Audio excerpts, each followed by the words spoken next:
Hello, I'm Nick, and this is Today in Philosophy of History for Thursday, 18 January 2024. 246 years ago today, on 18 January 1778, Captain Cook discovered the Hawaiian Islands, which were then called the Sandwich Islands after the Earl of Sandwich. I wrote about that last year on my Philosophy of History space on Quora, so I'm not going to talk about it again this year. It is the birthday of scientist and historian of science, Jacob Bronowski, born 18 January 1908. It is also the birthday of Heinrich Gompertz, born 18 January 1873. I would like to talk more about Gompertz, but I have not yet acquired all the materials I need to do that. So I am going to talk today about the most famous birthday on the day. It is the 335th anniversary of the birth of Charles Louis de Secondat, Baron de la Brède et de Montesquieu, known to posterity simply as Montesquieu, who was born at the Château de la Brède on this day in 1689. Montesquieu was the author of one of the great books of Western civilizations, The Spirit of the Laws. But before this, he wrote a book that was published in 1734. There's been translated variously into English as Considerations on the Causes of the Grandeur and Decadence of the Romans. And there's also another version that was translated as Reflections on the Causes of the Rise and Fall of the Roman Empire. Montesquieu takes on essentially the same question as Gibbon. Given that the Romans had made themselves so great, how did they manage to fall so far? In chapter 9 of this book, Montesquieu cites other historians who discuss the divisions within Rome, but he dismisses that and says, quote, "It was inevitable that divisions should exist among the Romans, and it was not to be expected that those warriors who were so fierce, so audacious, and so terrible abroad would be very moderate at home," unquote. In the next paragraph, he goes on to make a remarkable generalization about social cohesion that I think is worth our attention. Quote, "That which is called a union in a body politic is a very equivocal thing. A true union is one of harmony by which all the social elements of the state, however opposed to each other they may appear to be, concur in promoting the general good of society, just as the discords in music concur in producing the total accord. There may be union in a state, that is to say, a harmony from which results the welfare of the people, which is the only true peace, where all appears to be a scene of confusion. Such a union of the different elements in a body politic may be compared to the union which pervades the universe, all the parts of which are eternally held together by the action of some and the reaction of others," unquote. This idea in antiquity was called the Concordia discord, that is to say, the concord of discordant things. Just not long before Montesquieu published his book on the Romans, in 1714, Bernard Mandeville had published The Fable of the Bees, which includes the poem The Grumbling Hive, in which he expresses an idea that would then later in Adam Smith become the invisible hand, and the idea that private vices could become public virtues. Montesquieu does not go nearly as far as that, but he does, in the same book, in chapter 18, give the view that for which he would later be well known. Quote, "The world is not ruled by fortune. We may appeal to the Romans, who experienced a continual succession of prosperities whilst they governed themselves according to a certain plan, and an uninterrupted series of reverses when they conducted themselves upon another. There are general causes, moral and physical, which act upon every monarchy, building it up, maintaining it, or casting it down. All accidents are submitted to the control of these general causes, and if the hazard of a battle, that is to say, a particular cause, has been sufficient to ruin a state, there was a general cause which determined that some such state should perish by a single battle. In a word, the principal movement of events draws with it all particular accidents," unquote. This is what we would call today a nomological account of historical development, in which that historical government is presumably governed by laws. So Montesquieu does not attempt to explicitly formulate laws of history, but it's implicit in the scheme of what he is formulating. And this idea would be developed in much greater length and much greater detail in The Spirit of the Laws, which was written from 1739 to 1748. And then he published it anonymously in Geneva in 1748. We can think of The Spirit of the Laws as one of the foundations of Enlightenment political thought. It came, early in the 18th century, and it influenced everything that came after it. And it established the idea of the separation of powers within the government that has proved to be an important touchstone for governments either created or reformed in the light of Enlightenment thought. So Montesquieu must have known that the book was going to cause trouble. If he thought it was going to be fine, he would have published it in Paris under his own name. But he published it anonymously in another country, in Geneva. And in fact, it did immediately cause trouble. The Faculty of Theology at the University of Paris and the Congregation of the Index in Rome both took it up. These were two separate processes. There is a biography of Montesquieu by Robert Shackleton, 1961, Montesquieu, A Critical Biography, discusses both of these processes. He devotes several pages to each of them. Montesquieu disputed both of these actions, and they had different outcomes. But one thing we should keep in mind that these processes, while we may think of them as inspired by zeal and persecutorial fury, as it were, they were really plodding and pedantic and bureaucratic procedures. Montesquieu's interventions were unsuccessful with the Roman Catholic Church, and his book was placed on the papal index on 29 November 1751. Though he did, as I said, he intervened to try to prevent it from being placed on the index. The process with the Faculty of Theology at the University of Paris, that went on literally for years, from 1749, the year after his book came out, to 1754, the year before he died. He died in 1755. So all the later portion of his life, this was on the back burner, as it were. And the Faculty of Theology was pulled 13 propositions out of The Spirit of the Laws that they believed were wrong, some of them heretical, some of them merely false, and considered formally condemning them by this, judicial procedure. So I tried to find the condemned propositions. That wasn't easy. I had to do a little digging.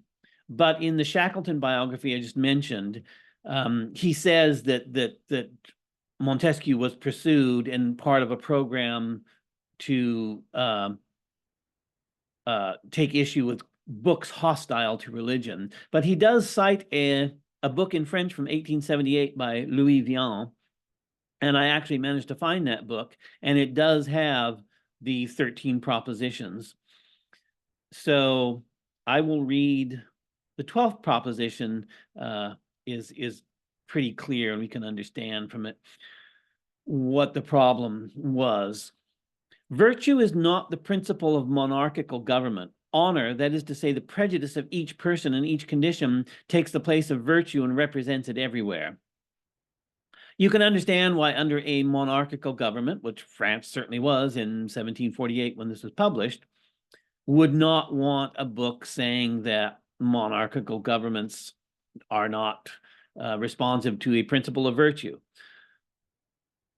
But it is Proposition 8 that I think is most distinctive in terms of what Montesquieu came to be known for, and it was this: when the religion based on the climate shocked the climate of another country too much, it was unable to establish itself there. It seems, humanly speaking, that it was the climate which prescribed the limits to the Christian and Mohammedan religion.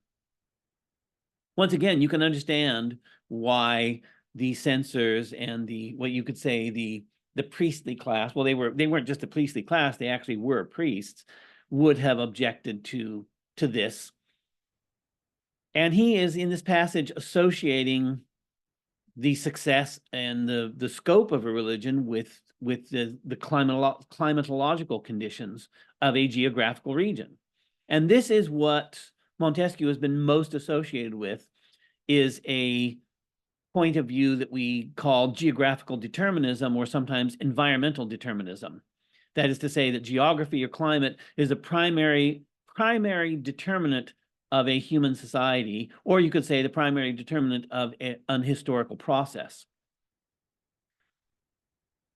The biography I've already mentioned a couple times by Robert Shackleton has this to say, quote, "The imputation of determinism or fatalism has often been made against the author of L'Esprit de Loi on the strength of his theory of climate.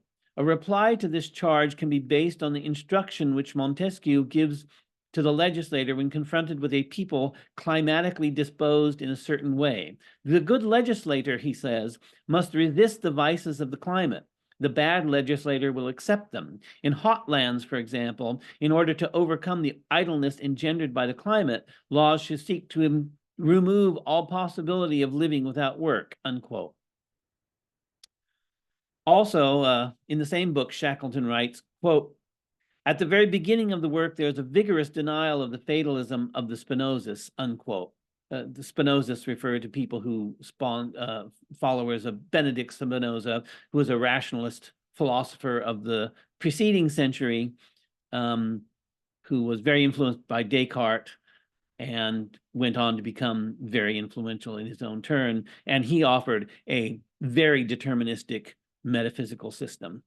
But we'll see that Montesquieu's determinism is not a metaphysical determinism like Spinoza's. It's much more, you could say, open textured.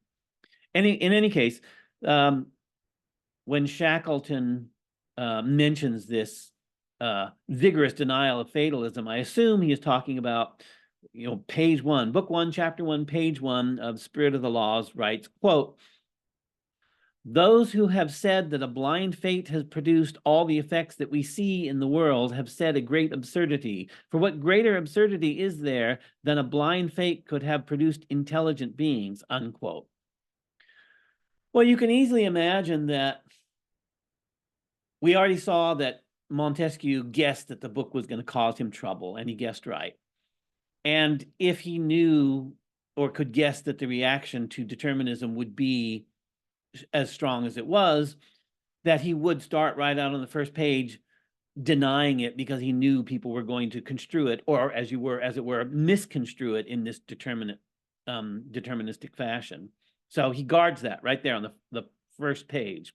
But further along in the first chapter, we read this, quote, "Particular intelligent beings can have laws that they have made, but they also have some that they have not made. Before there were intelligent beings, they were possible. Therefore, they had possible relations and consequently possible laws. Before laws were made, there were possible relations of justice. To say there is nothing just or unjust but what positive laws ordain or prohibit is to say that before a circle was drawn, all its radii were not equal. Therefore, one must admit that there are relations of fairness prior to the positive law that establishes them," unquote. Positive law in this context means that laws that human beings have written down. I find it very interesting in this passage that Montesquieu invokes intelligent beings, which is an idiom that we see in Kant a half century later. In Kant's Ethics, many of his formulations are in terms of intelligent beings. So it's a generalization away from human beings. So he's thinking on a very large scale and naturalistically.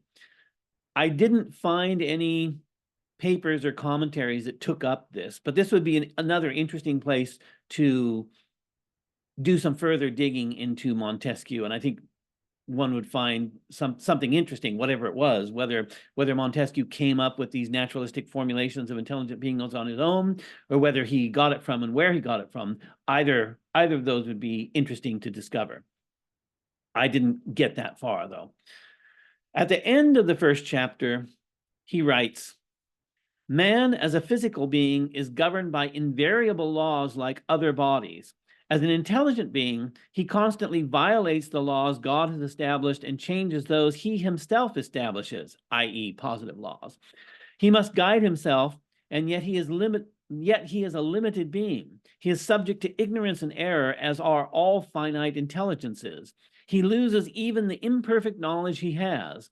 As a feeling creature, he falls subject to 1,000 passions. Such a being could at any moment forget his creator. God has called him back to him by the laws of religion. Such a being could at any moment forget himself.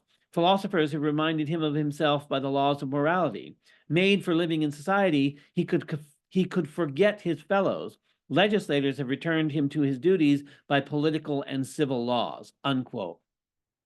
So we can see in this a parallelism from the divine laws laid down that human beings can forget and they're called back to by religion. Moral laws, philosophers have called those who have fallen away from, and civil laws that the legislators have called human beings back from the brink, as it were. So this is a particular dilemma for intelligent beings. And we could say in a naturalistic interpretation of Montesquieu that the climate has a selective effect on the population of a geographical region, and therefore upon any society built by this population. Montesquieu does not say that. It's still more than 100 years out before we would come up with selective explanations like that. But that we could reinterpret Montesquieu in a thoroughly naturalistic way as a selective effect. And I think that would be a worthwhile way to work out a contemporary interpretation of Montesquieu's doctrine about the dilemma that faces intelligent beings. It does not face those objects in the world or those entities in the world that are entirely governed by the laws of nature. So the shade of geographical determinism is still with us. And at the beginning of the 20th century, Ellsworth Huntington published Civilization and Climate in 1915. He also published several other books, also early in the 20th century, in which he shows us that these views of environmental determinism are still current and still causing books to be written, you could say. Near the beginning of his book, he writes, quote, "From the days of Aristotle to those of Montesquieu and Buckle, there have been men who have believed that climate is the most important factor in determining the status of civilization. Others have held that wherever food is available for a moderately dense population and man can avoid disasters like tropical malaria, human culture can rise to the highest level. The location of the world's great nations seems to them largely a matter of accident," unquote. So even while Ellsworth Huntington is arguing for a form of environmental determinism, he's still keeping it a little bit at a distance. And we can understand that because whether we call it geographical determinism or environmental determinism, it is largely used as a slur, to be blunt about it. And despite the cloud that environmental determinism labors under, it came back into prominence at the end of the 20th century, and now at the beginning of the 21st century, we have what is sometimes called neo-environmental determinism, which is the most famous exponent of which would be Jared Diamond. So his book Guns, Germs, and Steel, and also many of his books were the basis of television documentaries. So this brought the idea of environmental determinism to a very wide audience, and Jared Diamond made a plausible case for his position. I think contemporary environmental determinism, which is very close to environmental history, you could say. I mean, close in that these two schools of thought learn from each other implicitly or explicitly. I think that these schools of thought could learn something from Montesquieu's conception of the distinctive dilemma of intelligent beings that are subject both to a natural law and to positive law, and also subject to limitations and passion that distinguish us from natural beings that are exclusively subject to laws of nature. So I think there's still a lot that we can derive from Montesquieu if we interrogate his texts in a more intense and deep way. So happy birthday to Montesquieu, and thanks for listening.